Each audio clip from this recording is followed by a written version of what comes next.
tell our audience what's some of the troubles or pitfalls with estate planning when it comes to these types of non-traditional assets as opposed to, say, having a $1 million stock and bond portfolio?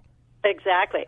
The most frequent issue we come up with is that estate planning attorneys and financial advisors have not been trained to think of collectible items as a financial asset. And for many years, that was probably a completely valid position. But now you can have a single painting worth $60 or $80 million. A single piece of furniture can be $20 or $30 million. There was a 1962 Ferrari sold recently for $30-something million.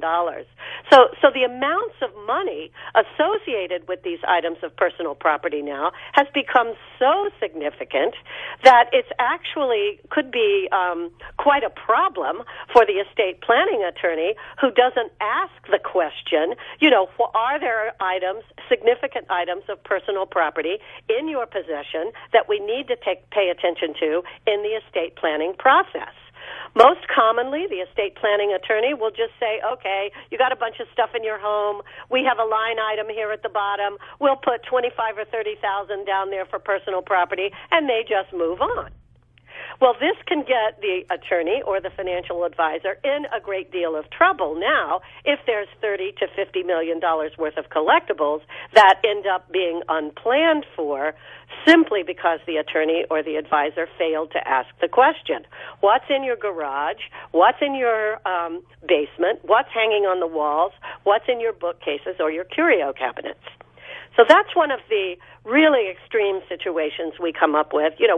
We'll occasionally be asked to consult on a matter where the attorney has failed to plan for a very significant amount in the estate. Another big problem we have is when often the collector also doesn't think of these as financial assets. They are collecting what they love. And they may have owned many of these items for many, many years, and they don't even factor into their thinking when they are considering what financial assets they have assembled in their portfolio. They don't think of the art as a financial asset. So often they're not even disclosing to the attorney that they have all this stuff.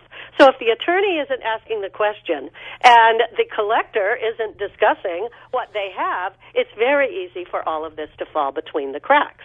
And if you're just tuning in, you're listening to the Wealth Guardians radio show with Shawn, Lee, and Doug Ray. We're talking to Paige Stover-Hague, attorney that specializes in unconventional assets. And Paige, we're talking about, please continue on with the conversation for those who just joined in. Sure.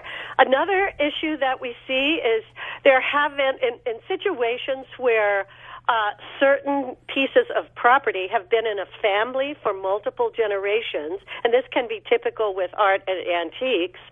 At the time of the death of the great-grandparents, rather than dealing with this as a financial asset and having it being contemplated for estate tax purposes, is at the time of death or a few days after, items will just be removed from the decedent's home and brought to the home of the decedent's children.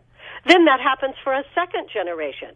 So now you have multiple generations of transfers of very valuable assets that have never been reported to the IRS for estate tax purposes. And where this gets very tricky is the statute of limitations doesn't ever run on tax fraud. So if the IRS discovers in the year 2014 that you have a Picasso painting that has had a midnight transfer through multiple generations, all of a sudden the owner is going to learn that they own a tremendous amount of estate taxes and penalties for all of these previous transfers. That is a humongous problem.